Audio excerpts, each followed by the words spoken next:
আমার হচ্ছে মেজোবাই ছেলে। তো আপনার ভাতিজা কিভাবে মারা গেল? এখন কিভাবে মারা গেল এটা তো আর আমরা ওখানে ছিল না। আমি সকালবেলা শুনলাম যে এভাবে একজন আমাকে বললো যে তোমার ভাতিজার একটু এই কী যেন হয়েছে, অজ্ঞান হয়ে রয়েছে। এর আগে আমি 2 বের করে তাকে কুষ্টায় নিয়ে গেছি, মানে কি বড়ি টড়ি খাই নাকি। আমি ধারণা করলাম বলতে এইটাই হবে, নেশা করে?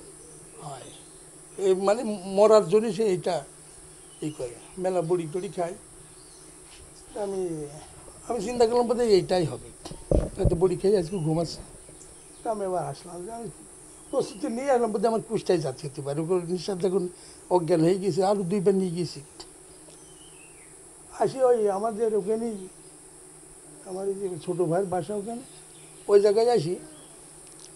ওই দিনকে আমার ছোটো ভাইয়ের বাসায় একটা অনুষ্ঠান হবে ঈদের পরের দিন। তো ওখানে একটা গরু জবাই করছে, অলরেডি গরুটা চুলা হয়ে গেছে।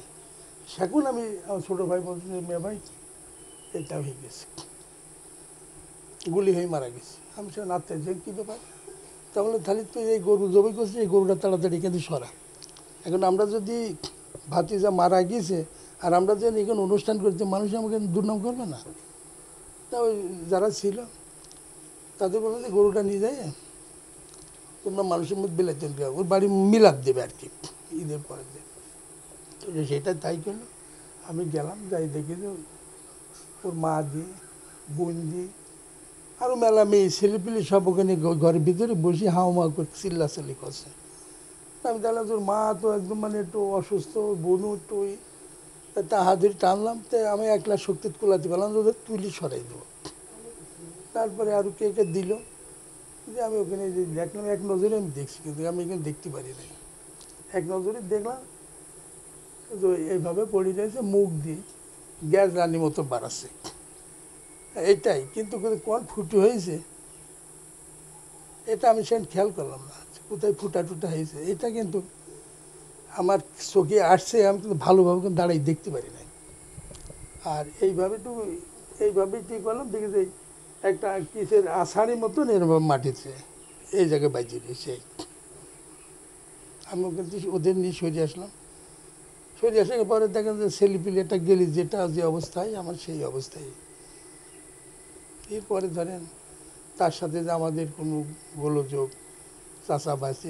পারিবারিক একটা কথা শুনছি যে জমি সংক্রান্ত বিষয় নাকি তার ভাগ বাটা, তার নামে যে জমি ছিল সেই জমি অলরেডি তার বোন নামে অলরেডি হয়ে গেছে এবং তার মার নামে। আসলে বিষয়টা যদি বলতেন। আমি শুনছি বিষয়টা। দেখেন এই সম্বন্ধে আমি জানি না, তার মার নামে কি তার বোন নামে, এগুলো আমি কিছুই জানি না। পারিবারিক কোনো সমস্যা ছিল আমাদের ভাইয়ের সাথে আমার সাথে নাই, তার মায়ের সাথে? তার মার সাথে যখন তার মার সাথে ছিল একই সাথে আছে। এখন পরে যখন বাড়ি করতে গেল আমাকে বলি আমার বাবার সম্পত্তি আমাকে ভাগ করে দেন, আমরা ভাগ করে দিয়েছি।